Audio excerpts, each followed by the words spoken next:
غلام قوموں میں بھی جو بہت اونچے نمبر کے سیٹ ہوتے ہیں نا، گورنمنٹ ان سے بنا کے رکھتی ہے. تو موسیٰ علیہ السلام کی قوم ہی میں ایک شخص تھا قارون، جس کا دعویٰ تھا، زبانی دعویٰ کہ موسیٰ علیہ السلام پر میں ایمان لے کر آیا ہوں. تو اللہ کہتے ہیں ہم نے اس کو بہت مال و دولت دی تھی. اس کا شمار کافروں میں نہیں ہوتا تھا، لیکن تھا وہ کافر ہی. کافر اس سینس میں کہ پیغمبر حکم دے رہے ہیں اور وہیں پر انکار کر رہا ہے. تو قارون کے پاس بہت مال و دولت تھا. تو اللہ کہتے ہیں ان قارون کان من قوم موسیٰ فبغى علیہم. جب بہت زیادہ پیسہ آ گیا نا تو سرکش بن گیا. اوپر کی سیٹنگ کیا ہو گئی؟ جیسے ہوتی ہے نا فیس بک پہ کچھ اس قسم کے ڈیزائن آپ کو ملیں گے. بہت زیادہ پیسہ ہے تو اوپر کی کھوپڑی کیا ہو گئی؟ آؤٹ ہو گئی. تو قارون کی بھی اوپر کی کھوپڑی، بولو منہ سے بول لو نا یار، سیٹنگ آؤٹ ہو. بہت زیادہ پیسہ آ گیا تو وہ اپنی اوقات بھول گیا. کتنا پیسہ تھا؟ آتیناہ من الکنوز، ہم نے اتنے خزانے دیے تھے. ان مفاتحہ لتنوء بالعصبۃ اولی القوہ، ایک جماعت تھی جو خزانوں کی چابیاں لے کے چلا کرتی تھی. اتنے گودام تھے اس کے خزانوں کے بھرے ہوئے. تو موسیٰ علیہ السلام، اس کی قوم نے کیا کہا؟ لا تفرح. قوم نے کہا، ابھی موسیٰ علیہ السلام نے نہیں کہا اس کو، پبلک اس کو کہتی تھی، جو بھی نیک لوگ تھے نا پبلک میں، لا تفرح، اترا مت. ہر وقت نا تو شو بازی میں بول لو نا لگا رہے، یہ میری گاڑی، یہ میری سواری، یہ میرا موبائل، یہ میرے بیویاں نہیں دکھا رہے ہوتے یہ لوگ، میری 4 بیویاں، میری. ان کی بیویاں اکثر کم ہوتی ہیں بیچاروں کی. یہاں یہ کیا ہوتے ہیں؟ ویسے بیویاں دکھانے کی چیز نہیں ہے لیکن فخر تو کر سکتا ہے نا انسان. تو یہ میرا بنگلہ، میری سواری.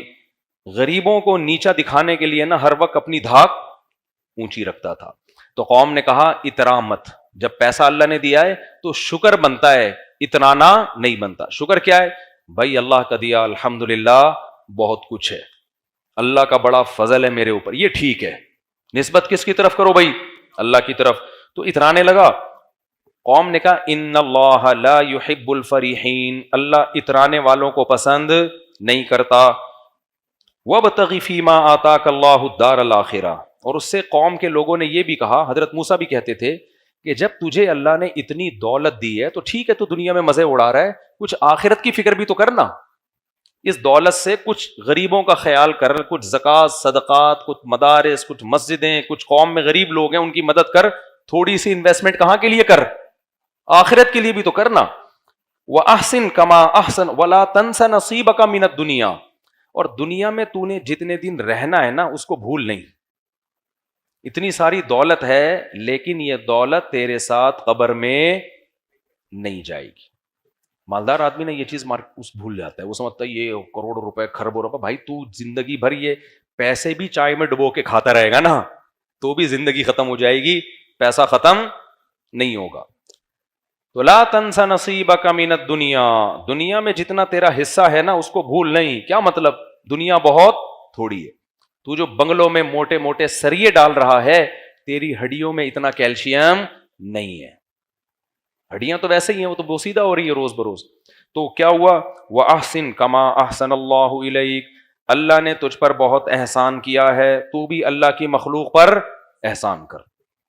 تو اور زمین میں فساد نہ پھیلا. ان اللہ لا يحب المفسدین، اللہ تعالیٰ فساد مچانے والوں کو پسند نہیں کرتے. جواب میں کیا کہتا ہے جب زیادہ سمجھایا گیا نا اس کو؟ قال انما اوتیتہ علی علم عندی. حضرت موسیٰ تو بار بار یہ کہتے ہیں نا یہ اللہ کا فضل ہے، اللہ کی دین ہے، اللہ کا احسان ہے، جب احسان ہے تو بدلہ دے. ایک دن جوش میں آ کے کہنے لگا یہ میری ایفرٹس ہیں. یہ کیا ہے؟ بزنس مائنڈ ہے. اصل میں آج یہی چل رہا ہے نا مارکیٹ میں. یہ اصل میں میرا جو مائنڈ ہے نا، میں ہر چیز کو سوچتا کیسے ہوں؟ بزنس مائنڈ سے سوچتا ہوں. اس کا یہ نتیجہ ہے. یہ زیادہ اللہ اللہ کرنے کی کوشش، زیادہ اللہ کو بیچ میں نہ لے کر آؤ. مائنڈ ہے بھائی. تو اسی سے انسان کی کھوپڑی کیا ہوتی ہے؟ آؤٹ ہوتی ہے. جب اپنی دین سمجھتا ہے نا. بھائی دنیا میں بہت سے لوگوں کو بہت اچھی کھوپڑیاں اللہ نے دی ہیں، تم سے بھی اچھی. بہت سے لوگوں کو بہت اچھا مائنڈ دیا، بہت سے لوگوں کو بہت اچھی صحت دی، اس کے بعد بھی ڈھیلا روپے کمانے کے قابل نہیں ہوتے. میں اکثر ایک واقعہ سناتا ہوں نا. اگر دولت ذہانت پہ ملتی نا، ذہانت پہ، تو بے وقوف بھوکے مر جاتے ہیں. ہمارے حضرت ایک واقعہ بیان کرتے تھے کہ ایک بہت غریب آدمی, ایک دولت مند آدمی, وہ اونٹ پہ نا پرانے زمانے میں راشن لے کے جا رہا تھا کہیں, تو اونٹ کے ایک جانب اس نے چاول کی یا گندم کی 5-6 بوریاں اور دوسری جانب بیلنس برابر کرنے کے لیے پتھروں کی بوریاں. اب بھائی 10 بوری چاول کی ادھر ہے تو 5 ادھر کر دے 5 ادھر کر دے, بیلنس برابر ہو جائے گا نا. لیکن اس نے کیا 10 بوریاں ادھر ہیں تو بیلنس کے لیے 10 بوریاں ریت کی دوسری سائڈ پہ. اب لے کے جا رہا ہے, راستے میں کوئی غریب آدمی تھا لیکن تھا ذہین. اس نے کہا یار مجھے ذرا لفٹ دے دو. اس نے کہا چل بیٹھ جا یار, تو غریب آدمی ہے, تیرے پاس سواری نہیں ہے. بیٹھ گیا. تو جاتے جاتے اس سے پوچھا تو کرتا, اس نے پھر اس کو سمجھایا, غریب آدمی نا جو ذہین تھا, کہ یار یہ تم نے اونٹ کو ادموا کیوں کیا ہوا ہے, اس سے تو چلا ہی نہیں جا رہا. کہہ رہا کیا کریں, وزن اتنا ہے, 10 بوریاں ادھر ہیں تو بیلنس کے لیے 10 بوریاں میں نے بجری کی ادھر ڈالی. اس نے کہا بیلنس کی کیا ضرورت ہے, 10 ادھر ہیں تو 5 ادھر رہنے دو, 5 ادھر کر دو. وہ اترا. اس نے کہا یار یہ تو زبردست مشورہ دیا آپ نے, 5 ادھر کر دیں اور 5 ادھر. اونٹ کی سپیڈ تیز ہو گئی, اونٹ بھی ہلکا ہو گیا. یہ بڑا متاثر ہوا, یار یہ تو بہت ذہین آدمی ہے, تو اس سے تو پھر بزنس کے مشورے لینے چاہیے. تو اس سے کہنے لگا بتا تو کرتا کیا ہے. اس نے کہا میں تو غریب ہوں یار, میرا تو جس کاروبار میں ہاتھ ڈالو وہ ڈوبتا ہے. اس نے کہا اتر نیچے, تو مجھے بھی مروائے گا, اتر, میں ایسا بے وقوف ہی ٹھیک ہوں. اترا اور 5 بوریاں ریت کی واپس اور 5 ادھر. تو یہ ضروری نہیں ہے کہ ذہانت ہو تو پیسہ آئے, لیکن یہ ضروری بھی نہیں ہے کہ بے وقوفی کو پیسہ ملے. کبھی ذہانت کے ساتھ پیسہ آتا ہے, کبھی پیسہ نہیں آتا. تو یہ کس کی دین ہے؟ اللہ کی دین ہے. تو اس کی کھوپڑی جو آؤٹ ہوئی نا قارون کی, اس نے کیا کہا, انما اوتیتہ علی علم عندی. اللہ نے یہ جو میرے پاس نالج ہے نا, اس فن کی بیس پہ میں نے کمایا. میں نے یہ سارا امیزون سے سیکھا ہے, اور تم لوگ 8ویں میں علامہ اقبال اور قائد اعظم پڑھ رہے ہو بیٹھ کے, اس لیے تمہارا بیڑا غرق ہو رہا ہے. تو اللہ نے جواب کیا دیا؟ دیکھو اللہ نے دلیل سے جواب نہیں دیا, دھمکی سے جواب دیا قارون کو. بعض دفعہ دلیل بہت واضح ہوتی ہے, وہ نہیں دی جاتی. جیسے آپ اپنے باپ کو سمجھا رہے ہو نا, ابا آپ کا تو مجھ پر کوئی احسان نہیں ہے, آپ نے اگر پیدا کیا تو اکیلے آپ تھوڑی ہو, سب کے ابا بچوں کو پیدا کرتے ہیں. آپ نے مجھے اگر کھلایا پلایا تو آپ کا احسان تھوڑی ہے, سارے ابا اپنے بچوں کو کھلاتے ہیں. آپ اگر گیس بجلی کا بل دیتے ہو تو احسان تھوڑی ہے, ساری دنیا گیس ہے ہی نہیں تو بل کہاں سے دے رہے ہو آپ. تو جب آپ اوٹ پٹانگ باتیں کرو گے تو جواب میں ابا دلیل سے بات کریں گے یا تھپڑ سے جواب دیں گے؟ ابا کہیں گے چپ ہو جا ورنہ 2 تھپڑ کھینچ کے لگاؤں گا میں. کیوں؟ اتنی واضح احسانات کا انکار بنتا نہیں ہے. تو اللہ میاں نے بھی نا فرعون قارون کو دلیل سے جواب نہیں دیا. اللہ نے فرمایا اولم یعلم, یہ جو کہہ رہے میں نے اپنی نالج سے کمایا, کیا اس کو پتہ نہیں ہے قد اہلک من قبلہ من القرون, اللہ نے کتنے بڑے بڑے لوگوں کو ہلاک کر دیا, من ہوا اشد منہ قوہ, جو اس سے بھی زیادہ طاقتور تھے. یہ بات کہتے ہوئے ڈرتا کیوں نہیں ہے؟ یہ جتنے لوگ آج تکبر کر رہے ہیں, لقوہ ہو جائے ان کو, تھوڑا سا منہ ٹیڑھا ہو جائے. آپ کہہ سکتے ہیں یہ بڑا کیئر کرتے ہیں اپنی, لقوہ نہیں ہوتا. میں نے ڈاکٹروں سے پوچھا ہے, ڈاکٹر کہتے ہیں لقوے کی کوئی وجہ نہیں ہوتی, بیٹھے بیٹھے کسی کو بھی ہو سکتا ہے. تو جتنا یوٹیوب پہ آ کے اچھل رہے ہیں نا 2 فٹ, ڈالر کی باتیں کر رہے ہیں, ذرا سی رگ آگے پیچھے ہو گئی, لقوہ جو ہے نا ڈاکٹر کہتے ہیں نہ کوئی یہ ضروری ہے کہ آپ کو بلڈ پریشر ہو, نہ یہ ضروری ہے کہ شوگر ہو, نہ یہ ضروری ہے کہ ٹینشن ہو. بیٹھے بیٹھے آدمی کو منہ ٹیڑھا ہو سکتا ہے اللہ کی طرف سے. ان کو لقوہ ہو گیا نا, تھوڑا سا فرما الائنمنٹ آؤٹ ہو گئی. گاڑی کی الائنمنٹ ٹھیک ہو جاتی ہے, منہ کی الائنمنٹ جلدی ٹھیک نہیں ہوتی. تو اللہ نے دھمکی دی ہے, اللہ نے کہا کہ یہ دیکھتے نہیں ہیں کہ ان سے پہلے ان سے بڑے بڑے طاقتوروں کو میں نے ہلاک کر دیا. پھر قرآن کہتا ہے فخرج علی قومہ فی زینتہ, ایک دن اپنی زینت میں قوم میں نکلا, اور جو دنیا پرست لوگ تھے. دیکھو دولت اللہ کی نعمت ہے, ایسا نہ ہو کہ آپ پیسہ کمانا ہی چھوڑ دیں, پہلے ہی ملک کا بیڑا غرق ہوا ہے اور کشکول لے کے IMF کے سامنے بھکاری نہ بن جائیں ہم. پیسہ کمانا منع نہیں ہے, پیسے پہ اتنانا منع ہے, اور پیسے کو اپنے علم اور اپنا کمال سمجھنا منع ہے. تو قارون میں نافرمانی کے ساتھ دولت تھی, تو اللہ کہتے ہیں وہ اپنی زیب و زینت میں نکلا, تو جو دنیا پرست لوگ تھے اس کے جاہو جلال کو دیکھ کر کہنے لگے یا لیت لنا مثل ما اوتی قارون، کاش ہمارے پاس بھی وہ سب کچھ ہوتا جو قارون کے پاس ہے۔ رالیں ٹپکانے لگے اس کو دیکھ کے، حالانکہ وہ بدعملی کے ساتھ تھا۔ اگر عمل کے ساتھ ہوتا نا پھر بھی بنتا ہے، لیکن بدعمل آدمی ہے۔ تو اللہ کہتے ہیں قال الذین اوتوا العلم، جن کو اللہ نے علم دیا تھا وہ کہنے لگے ویلکم، تم تباہ ہو جاؤ، ثواب اللہ خیر، بھائی نیک اعمال پہ جو اللہ بدلہ دے گا وہ اس عیاشی سے کئی گنا بہتر ہے۔ لمن آمن وعمل صالحا، وہ صرف ان کو ملے گا جو ایمان لائے اور نیک اعمال کیے۔ ولا یلقاها الا الصابرون، اور یہ صفت صرف صبر کرنے والوں کو دی جاتی ہے، جو بے صبرے لوگ ہیں ان میں اللہ یہ کوالٹی پیدا نہیں کرتا۔ پھر کیا ہوا؟ حدیث میں آتا ہے کہ اب قارون نہ موسیٰ علیہ السلام سے چڑھنے لگا تھا، کیونکہ موسیٰ علیہ السلام کبھی اس کو زکوٰۃ کا کہتے، کبھی نماز کا کہتے، کبھی روزے کا کہتے، کبھی جو بھی حکام۔ اس کو چڑ کس سے ہو گئی؟ موسیٰ علیہ السلام سے۔ فرعونی قوم سے ہوتا تو پھر تو وہ ہلاک ہی ہو چکا ہوتا نا، وہ تو بنی اسرائیل میں ہونے کی وجہ سے بچ گیا تھا۔ اب شریعت کے احکام پہ عمل کی باری آئی تو اب اس کو چڑ ہو گئی، کس سے؟ موسیٰ علیہ السلام سے۔ آپ کو پتا ہے جب بھی کسی کو کسی مذہبی اسکالر سے چڑ ہوتی ہے نا، ذاتی بغض، تو وہ اس کی ذاتیات پہ کیچڑ اچھالتا ہے۔ کیا کرتا ہے وہ؟ Video recording, audio recording, calls recording, یہی سب چل رہا ہوتا ہے نا۔ کسی غیر اخلاقی سرگرمی میں ملوث کرنے کی کوشش کرو، کچھ بھی نہیں ملے تو جھوٹا الزام لگا دو۔ جھوٹا الزام بھی سوسائٹی میں بہت اسپیڈ سے پھیلتا ہے۔ اب کون صفائیاں پیش کرتے کرتے بھی لوگ کہتے ہیں کچھ تو ہے نا، کچھ تو ہے۔ تو یہ آج کا نہیں ہے، یہ سیٹ اپ پہلے سے چلا آ رہا ہے۔ ذاتیات پہ کیچڑ اچھالو، یہ تو ایسے ہیں، یہ تو یوں ہیں، یہ تو فلانے ہیں، یہ تو ڈمکانے ہیں۔ اب میں 4 شادیوں کی بات کرتا ہوں نا، جو فیمنسٹ لوگ ہیں وہ بہت پیچھے پڑے ہوئے ہیں میرے، کہ کوئی عیب نکالیں، طنز کر رہے ہوتے ہیں کہ بھائی ان کے گھروں میں پتہ نہیں کیا ہو رہا ہے، مارتے پیٹتے ہیں، کیا کرتے ہیں، یہ تو گھروں میں جا کے پوچھو، ممبر پہ تو بڑی باتیں کر رہے ہیں، کیونکہ ان کی دم پہ میں نے کیا رکھ دیا ہے؟ پاؤں۔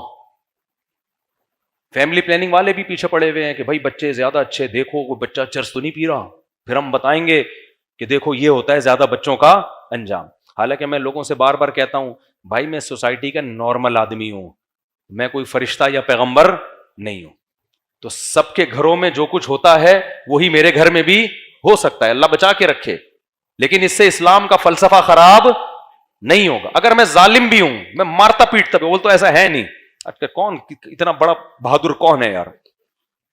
فرض کرو میں مارتا پیٹتا ہوں، میں ٹارچر کرتا ہوں، میں نے ظلم کر کے رکھا ہوا ہے، کھلانے کو روٹی نہیں ہے اور بچے چرسی ہیروئن چی، میں غلط ہو جاؤں گا نا، فلسفہ غلط نہیں ہوگا۔ تو اس لیے ان چیزوں میں پڑھائی نہ کرو کہ کون کیا کر رہا ہے، کون صحیح ہے کون غلط ہے، بھائی پیغام کو دیکھو، پیغام کیا دیا جا رہا ہے، سمجھتے ہو کہ نہیں سمجھتے ہو؟ پیغام کو دیکھو کیا دیا جا رہا ہے پیغام۔ تو اب جو قارون تھا نا اس کو چڑ ہو گئی کس سے؟ موسیٰ علیہ السلام سے، کہ یار میرے لیے سب سے بڑا ہیڈک کون بنا ہوا ہے؟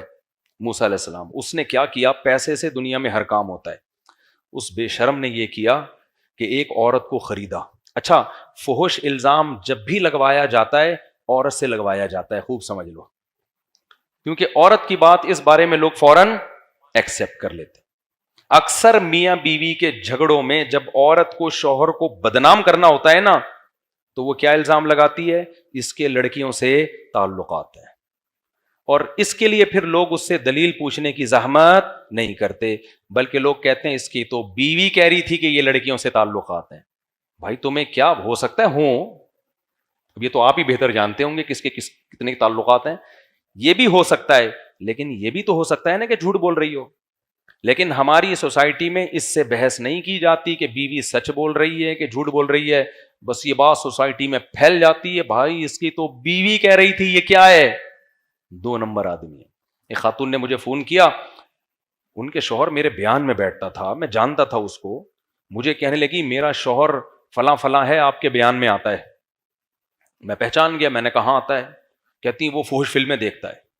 استغفر اللہ، مجھے اتنا غصہ آیا کہ یار تو کیسی عورت ہے، تو نے اپنے شوہر کی میرے سامنے عزت نہیں کی۔ میں نے کہا مجھے اس سے تو نفرت اتنی نہیں ہوئی لیکن آپ سے مجھے بہت زیادہ نفرت ہو گئی. نام لینے کی کیا ضرورت تھی؟ آپ بول دو میں کوئی خاتون بات کر رہی ہوں, میرا شوہر اس برائی میں مبتلا ہے, مجھے مشورہ دے میں کیا کروں. آپ کو پتا بھی ہے کہ میں اس کے شوہر کو جانتا ہوں, نام لے کے. تو اللہ تو کیا کہہ رہے ہیں, میاں بیوی ایک دوسرے کا لباس ہیں. جب اس کا راز ہی فاش کر, جب اس کے شوہر کو پتا چلے گا کہ میری بیوی نے ان کو بتایا, اس کے دل میں 2 ٹکے کی عزت نہیں رہے گی بیوی کی. یار مجھے تم نے ذلیل کر دیا مفتی صاحب کے سامنے. تو یہ سب باتیں بہت ڈینجرس ہیں. آپ کو حکم دیا ہے شریعت نے کہ گناہ پہ کیا ڈالو, پردہ ڈالو. اگر کسی کو گناہ کرتے ہوئے دیکھا ہے, شوہر ہو یا بیوی ہو یا کوئی بھی ہو, انون بن کے پوچھو مسئلہ. ایک آدمی ہے میرا ریلیٹو ہے, وہ یہ کر رہا ہے, تو آپ مشورہ دیں میں اس سے گناہ کیسے چھڑواؤں.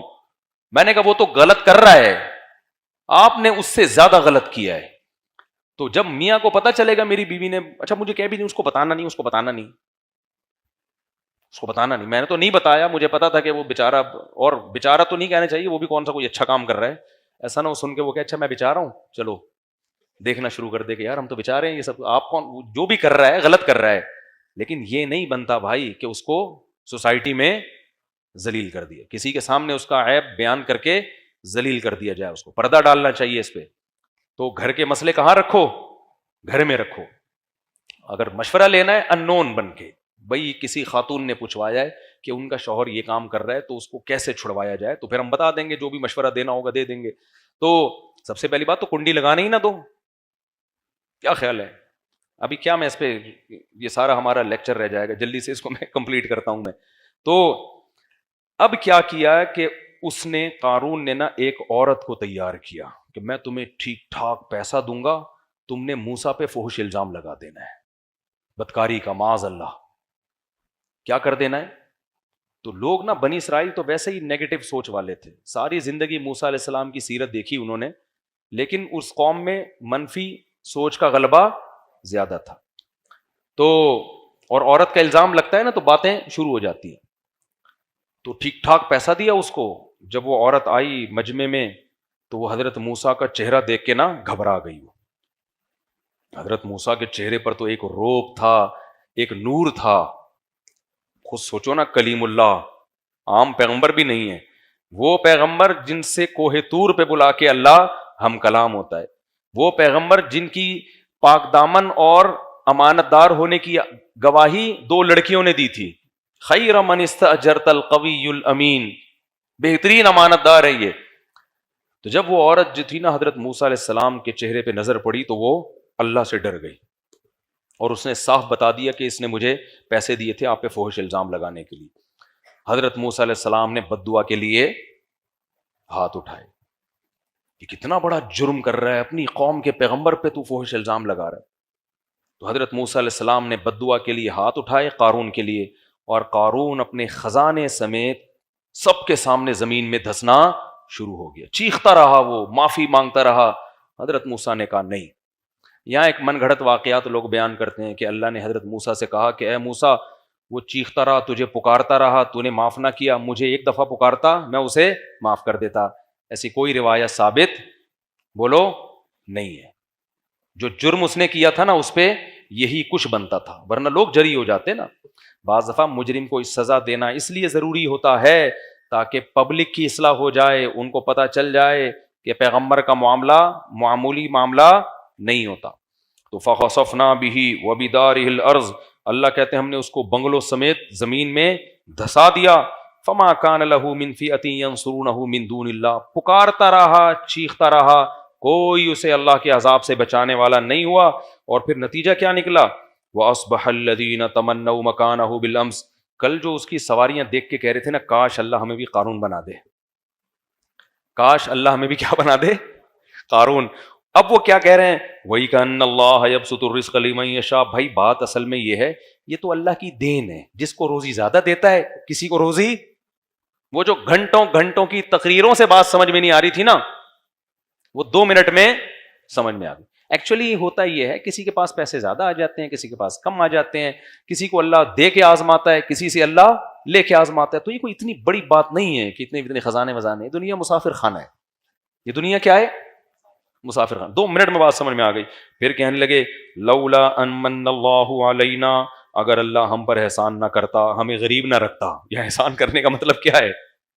اللہ کا شکر ہے اس نے ہمیں غریب بنا دیا. اللہ خسف بنا, ہمارے پاس دولت آتی ہم بھی یہی ہوتے, کیونکہ اس کو تو موسیٰ علیہ السلام کب سے نصیحتیں کر رہے ہیں, ہمیں بھی کر رہے ہیں, ہم پہ اثر ہو گیا, اسے کر رہے ہیں, اس پہ نہیں ہوا. تو فرق کیا ہے؟ ہم غریب ہیں اور اس کے پاس پیسہ ہے. غریب پہ جلدی اثر ہوتا ہے, عیاشی کے لیے اس کے پاس شراب کے پیسے ہی نہیں ہوتے, تو جب اسے بتایا جاتا ہے شراب حرام ہے, بہت خوش ہوتا ہے وہ, زبردست, ویل ڈن, شراب کیا ہونی چاہیے. میں نے بتایا نا ہمارے مدرسے میں کلاس فیلو لڑکا تھا, وہ چھپ چھپ کے سگریٹ, پان, نسوار, بس چرس رہ گئی تھی. اب مدرسے میں 2-3 دفعہ پکڑا گیا, سزا ملی, پھر چھپ کے نا نسوار بھی, پان بھی اور سگریٹ بھی. ایک دن کیا ہوا, خود ہی بیچارے نے سگریٹ بھی چھوڑ دی, پان بھی, صرف نسوار رہ گئی. تو میں نے پوچھا آج کل صرف نسوار چل رہی ہے, وجہ؟ کہتا ہے پیسے ہی نہیں ہے یار. کہتا ہے بھائی جیب خرچی اتنی ملتی نہیں ہے گھر سے, کہتا ہے ناشتہ کر لو یا اس میں سگریٹ خرید لو. تو کہہ رہے ہیں مجبوراً میں کس پہ گزارا کر رہا ہوں, نسوار پہ. تو اللہ کی رحمت ہو گئی نا. تو ہر آدمی پہ دولت سوٹ نہیں کرتی. تو وہ جواب میں کہنے لگے لولا امن اللہ علینا, اللہ کا ہم پر احسان نہ ہوتا تو اللہ خسف بنا, اللہ ہمیں بھی دھسا دیتا. اللہ کا شکر ہے اللہ نے ہمیں اس عذاب سے بچایا ہوا ہے. وَإِكَأَنَّهُ لَا يُفْلِحُ الْكَافِرُونَ, پھر کہنے لگے کافر کبھی بھی کامیاب نہیں ہوتا. تو آگے اللہ فرماتے ہیں تِلْكَ الدَّارُ الْآخِرَةُ نَجْعَلُهَا لِلَّذِينَ لَا يُرِيدُونَ عُلُوًّا فِي الْأَرْضِ وَلَا فَسَادًا, یہ آخرت ہم ان لوگوں کو دیں گے جو زمین میں فساد پسند نہیں کرتے اور نہ تکبر چاہتے ہیں. وہ دنیا میں مل جاتی ہے کچھ وقتی طور پر, عیش و عشرت ہو جاتی ہے. آخرت اللہ نے متواضع لوگوں کے لیے رکھی ہے, میں کرنے والوں کے لیے نہیں رکھی. جو شخص بھی تمہیں سب سے ہٹا کے اپنی ذات کی طرف لا رہا ہے نا, سمجھ لو یہ متکبر ہے. ہم نے جب بھی بڑوں کی محفل میں ہم بیٹھتے تھے نا, علماء کی مجلس میں, مجلس تحقیق ہوتی تھی, تو ہم نے اپنے بڑوں سے ایک چیز سیکھی کہ ہمیشہ دوسرے کی رائے کو اپنی رائے پر ترجیح دینے کی کوشش کی جا رہی ہے. میں حضرت مفتی تقی عثمانی صاحب کے ساتھ بھی محفلوں میں بیٹھا ہوں مجلس تحقیق میں. ہمارے یہاں سے علماء جاتے تھے دارالعلوم کرنگی میں, 10-20 علماء جمع ہوتے تھے جب کسی مسئلے پہ تحقیق. ان میں سب سے سینئر مفتی تقی عثمانی صاحب ہوتے تھے, باقی سارے ان سے چھوٹے. لیکن آپ اس محفل کا اسٹائل دیکھ لیتے تو حضرت مفتی تقی صاحب کی اسٹائل سے آپ کو ایسا لگتا کہ سب سے جونیئر یہ ہیں. یہ ہم نے متعدد دفعہ مشاہدہ کیا. ایسے تواضع کے ساتھ بیٹھ کے سب کی بات سنتے, سب کے دلائل سنتے, اور بتاتے تھے کہ میں ایسے سنتا ہوں یہ سوچنے کے لیے کہ میں غلط ہوں اور یہ صحیح ہے, تاکہ پوری بات تو سنو نا اس کی, ہو سکتا ہے وہ صحیح کہہ رہے ہوں. سب کی باتیں سننے کے بعد اپنے بارے میں بدگمان, اپنے بارے میں کیا بدگمان, اس کے بعد سن کے اینالائز کرنا, تجزیہ کرنا, ایک معتدل رائے قائم کرنا, یہ ہوتی ہے صاحب علم کی علامت. اور جو جتنا بڑا جاہل ہوگا نا اتنا بڑا فرعون ہوگا. وہ دیکھ لو یوٹیوب فیس بک پہ پھینکتا رہے گا, میں ہوں, میں نے سب کے منجیاں ٹھوک کے رکھ دی ہیں, میں نے سب کے کاروبار بند کر کے رکھ دیے ہیں, میں ہوں پلانیٹل پہ, میرے جیسا اس کائنات میں کوئی پیدا ہوا ہی نہیں ہے. میں ہر صرف ایک بندہ نہیں ہے, بہت سارے ہیں. ابھی وہ ایک ہیں کینیڈا میں, ان کے کلپ آیا ہے, 1400 سال میں کینیڈا میں رہتے ہیں, وہ کہتے ہیں 1400 سال میں جتنی اچھی تشریح میں نے کی ہے نا, یا میرے استاذ نے کی ہے, آج تک ایسی تشریح, ابے تو کیا مریخ سے آیا ہے, مارس سے آیا ہے, کوئی نئی چیز کو جاپان نے تجھے بنایا ہے, تو مٹی کا بنا ہوا ہے, تو 1400 سال میں تجھے سمجھ میں آیا ہے, باقی سب گھاس کھا رہے تھے کیا 1400 سال سے؟ میں کر رہا ہے نا, اس کا مطلب وہ ٹھیک نہیں ہے, وہ جاہل ہے, مرکب ہے.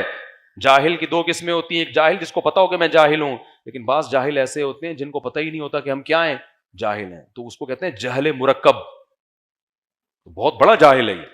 تو یہ میں اللہ کو پسند نہیں ہے. ہم بڑے علماء کے ساتھ جب بھی بیٹھتے تھے ایسی ڈیبیٹ ہوتی تھی, اتنا مزہ آتا تھا بحث کرنے میں, اور دوسرے کی سن رہے ہیں, آخر میں آ کے ایک اعتدال سے اپنی رائے قائم کی. رائے کا تو بڑے ہی کا رائے کا اعتبار ہوتا ہے کہ سنتے ہیں تسلی سے.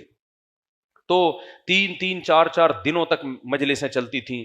ہمارے حضرت تو بہت بیٹھے مجلسیں اٹینڈ کیے نا. ایک دفعہ کیا ہوا, ہمارے شیخ حضرت مفتی رشید احمد صاحب رحمہ اللہ اور ان کے استاذ حضرت مفتی شفیع صاحب رحمہ اللہ, جو مفتی تقی عثمانی صاحب کے استاذ ہیں, فرماتے ہیں کہ ایک شخص سوال لے کر آیا, اور کہا کہ جواب لکھیں جس پہ دو مفتی ایگری ہوں, مفتی محمد شفیع صاحب بھی اور ان کے شاگرد حضرت مفتی رشید احمد صاحب بھی, یہ دونوں ایگری ہوں اور پھر فتویٰ لکھیں. حضرت کہتے ہیں ہم دونوں ایگری نہیں ہوئے ایک رائے پہ. مفتی محمد شفیع صاحب کی رائے کچھ اور تھی, میری رائے کچھ اور, اختلافی مسئلہ تھا, اور آپس میں بات چیت کے بعد رائے میں اتفاق بھی نہیں ہوا. تو حضرت فرماتے ہیں میں نے حضرت مفتی شفیع صاحب سے کہا کہ بھئی آپ بڑے ہیں تو ایسے موقع پہ پھر آپ اپنی رائے کے مطابق جواب لکھ دیں, آپ سینئر ہیں بھئی, عوام کے لیے تو جو بھی صحیح سینئر مفتی ہو اس کی رائے ہے نا, تو آپ لکھ دیں. اب بعض لوگ فوراً پتہ ہے کیا کہتے ہیں, چھوڑو ان دونوں کو, دلیل کیا کہہ رہی ہے. ابے بھائی دلیل کو سمجھنے میں ہی تو اختلاف ہو رہا ہے, دلیل کو سمجھنے میں کیا ہو رہا ہے, اختلاف ہو رہا ہے. تو جیسے ہم کہتے ہیں نا کہ بھئی ابو حنیفہ کی رائے کو فالو نہیں کرو گے تو آج کل کے اسکالر کی رائے کو فالو کرنا پڑے گا, وہ فوراً کہتے ہیں نہ آج کل کے اسکالر نہ ابو حنیفہ, حدیث کو فالو کرو. ابے کمبختو, حدیث کو سمجھنے میں ہی تو اختلاف ہو رہا ہے. اگر اتنا آسان معاملہ ہوتا تو ابو حنیفہ اور شافعی کی رائے میں اختلاف کیوں ہوتا؟ ایسے صرف فارغ ترین لوگ دنیا میں موجود ہیں. تو حدیث دونوں طرف ہے تبھی تو رائے میں اختلاف ہو رہا ہے. تو پھر حدیث کا ایک مطلب وہ ہے جو ابو حنیفہ لے رہے ہیں, ایک 15ویں صدی کے لوگ لے رہے ہیں, تو ہم کہتے ہیں ان کی رائے میں غلطی کا امکان زیادہ ہے, ان کی رائے میں غلطی کا امکان کم ہے. حدیثیں تو دونوں کے پاس ہیں. آج کی بات واقعہ سناؤں میں, آج ایک بندہ آ گیا میرے پاس عصر میں کہ آپ کہتے ہیں 2 نمازیں اکٹھی پڑھنا قضا کر کے جائز نہیں ہے, یہ تو ترمذی کی صحیح حدیث ہے انس بن مالک کی کہ نبی نے غزوہ تبوک میں ظہر کے فوراً بعد کیا پڑھی ہے, عصر پڑھی ہے. میں نے کہا صحیح حدیث نہیں ہے. کہہ رہے میں نے اسلام 360 میں دیکھا ہے. میں نے کہا بھائی اسلام 360 نے تو مختلف لوگوں کے ترجمے نقل کیے ہوئے, وہ کوئی ذمہ دار تھوڑی ہے اسلام 360 اس بات کا. کہہ رہے ہیں نہیں وہ ہے, وہ بہت. پھر میں نے کہا آپ لے آئیں, تو کسی نے بھی اس حدیث کو صحیح نہیں کہا. میں نے کہا یہی حدیث بخاری میں ہے, ترمذی میں ہے کہ حضرت انس بن مالک کہتے ہیں نبی صلی اللہ علیہ وسلم ظہر کے ساتھ فوراً ہی عصر پڑھ لیتے تھے. بخاری میں ہے کہ جب جلدی ہوتی ظہر پڑھ کے سوار ہو جاتے تھے.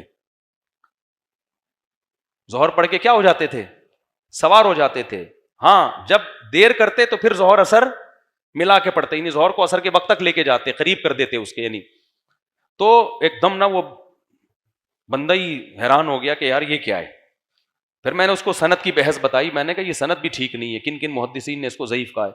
تو پھر میں نے کہا میرے بھائی حدیثیں ہر ایک کے پاس ہوتی ہیں, حدیث کے مفہوم اور اس کا مطلب کیا ہے, اس کے مقابلے میں دوسری حدیث کون سی ہے, یہ اچھا خاصا علم ہے. یہ آج کل کے اسکالر بچے ہیں پرانے اسکالرس کے مقابلے میں, سمجھتے ہو کہ نہیں سمجھتے. بس جلدی سے میں بیان ختم کرتا ہوں. تو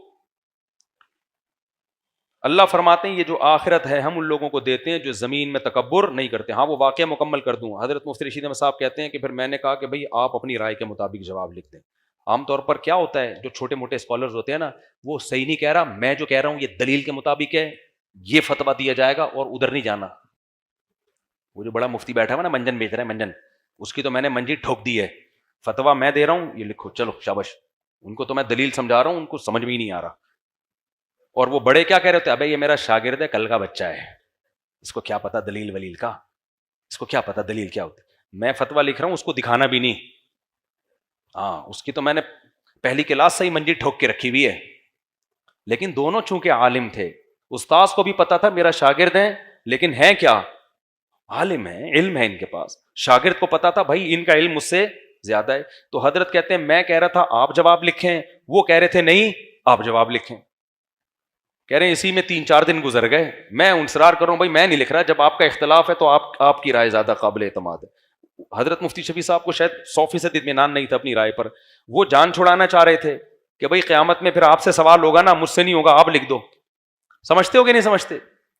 حضرت فرماتے ہیں چند دن گزرنے کے بعد حضرت مفتی شفیع صاحب نے فرمایا کہ مجھے بھی آپ کی رائے کے صحیح ہونے پر اطمینان ہو گیا ہے. بعض دفعہ انسان تنہائی میں غور کرتا ہے, بات سمجھ میں آتی ہے. کہتے ہیں پھر ہم دونوں نے فتویٰ لکھ کے اس کو دے دیا. یہ 20 دفعہ ہم نے دیکھا ہے بڑے علماء میں کہ بھئی آپ جواب لکھو, کہہ رہے آپ. لیکن آج کل کے اسکالر کیا کہتے ہیں, اس سے نہیں پوچھنا, یہ سوائے منجن کے اور کچھ بھی نہیں ہے.